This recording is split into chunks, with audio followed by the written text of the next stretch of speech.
A lot of people think that I make these videos just to argue for the sake of arguing, and there's a little bit of truth to that, because I am a creator after all, and I want to make engaging or interesting videos. But I also believe that the best approach for being a creator is to be genuinely interested in the thing that you're creating. Some people might think that I'm just making these videos just to be splitting hairs, but I do think that there's some genuinely interesting questions to be asked. And really, at the end of the day, the thing I care about most is clarity and consistency. Take my video on the Celestial Toy Maker, for example. I kind of go really in-depth into what the word piles mean. The rules make a term for it in one way, but may use that term in a way that it might sound like it could work. At the end of the day, I don't really care if it works one way or the other. I don't care if Ghostly Flicker synergizes really well with the Toy Maker. What I do care about is that the rules and the terminology in this game can be as consistent and clear as possible. And it might seem like I'm being too literal or being too pedantic, and yes, a lot of my content is. That's kind of the point. Because I find that's one of the more interesting things about Magic the Gathering, like how Lier can allow you to cast an adventure spell from the graveyard. Looking at it from the face, it doesn't really make much sense, but scouring the rules and really breaking it down for the reasons why it makes sense is a lot of fun to me. And it helps me to appreciate the people who make the rules for this game because they're quite thorough with this stuff. For a game as complex as Magic the Gathering, there's a rule or a case for almost anything in this game. And I think that is super cool. It makes this game so deep and rich and just so much fun to play.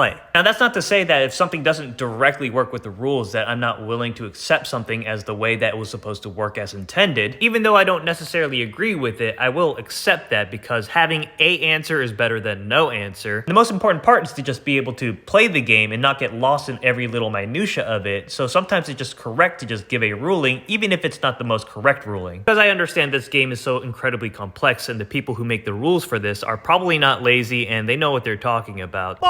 I think talking about this stuff can push for some really positive changes to the game to make it more intuitive for players to be able to understand the game. Like, I agree with most of y'all that it's not intuitive that Lier can work with adventure spells from the graveyard. It's interesting, but I wouldn't be opposed to any kind of rules change to make it so it doesn't work. And although it's interesting, I agree that it's not intuitive that Celestial Toymaker could possibly synergize with flicker effects because of the way that the rules are written. And I think enough people didn't intuitively know that Sagas was sacrificed as a state-based action if they lost their abilities, so they made a change so that it doesn't work that way, so it makes more sense to more people. So maybe I'm splitting some hairs, but somebody's got to do it, right?